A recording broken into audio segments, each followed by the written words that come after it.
La famille Bartimée est constituée d'au moins 30 personnes et dont on a 6 compagnons. On est donc un service de la paroisse de Castanet. On n'est ni des assistants sociaux, ni des accueillants, et donc on s'appelle compagnons. Bartimée, c'est une famille. On fait des repas partagés tous les mois. On commence par se retrouver à la messe. Ensuite, il y a un repas partagé. Et puis une fois le repas fini, on fait des carrefours. On se rassemble dans des groupes de 5, 6 pour partager la parole biblique, un thème choisi. Dans Bartimée, on a des croyants et des non-croyants. On ne juge pas, on discute entre nous et on donne nos points de vue. Et après, on se rassemble tous autour d'une bougie en faisant une prière autour de rôle. Et on a aussi des ateliers, on fait la peinture, on joue aux cartes.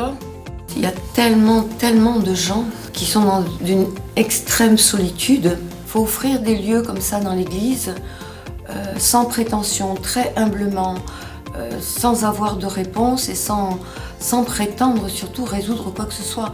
Être juste là et dire je t'abandonne pas, on est là. On n'est pas tout seul, on a des pauvretés différentes. J'ai perdu mon emploi, pour moi tout s'est effondré. J'ai cru en plus rien, puisque les gens me rejetaient dans leur attitude, dans leur regard. C'est grâce à Bartimée qu'ils ont réussi à me faire rebondir un peu. Je suis veuve, j'ai perdu mon mari, ça va faire plus de 3 ans. Et je suis seule, j'élève mes enfants toute seule. Et c'est grâce à ma foi que je tiens. Dans les temps de Carrefour, on est tous plus ou moins touchés par rapport à un mot, par rapport à une phrase. Il y a quelque chose qui nous touche, comme on est tous blessés, tout ce qui se dit au sein de Bartimée reste entre ces 4 murs. Ça donne la force aux gens qui sont faibles de pouvoir avancer. Et quand je me retrouve dans Bartimée, je sens que je ne suis pas seule, ça m'enrichit.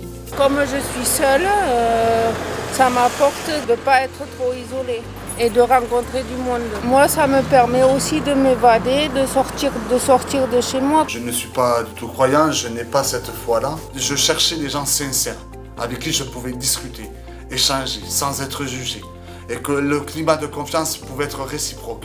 Celui qui parle le moins, celui qui a le plus de difficultés, c'est à lui qu'on va donner le temps de parler, le temps de trouver les mots.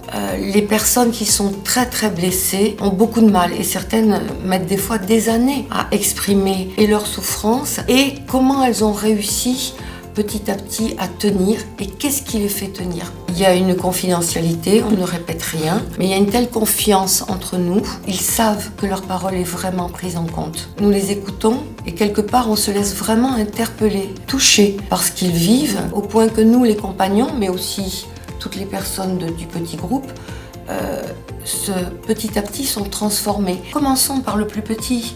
Parce que si le plus petit, le plus abandonné, celui qui est le plus en échec, celui vers qui on n'a vraiment pas envie d'aller parce qu'on n'a surtout pas envie d'avoir sa vie, si lui on va et on reste à côté de lui, quelle que soit la situation, eh bien là je crois qu'on porte un témoignage. Et je crois que même nous, on se transforme et on apprend quelque chose du Christ qui lui n'abandonne personne.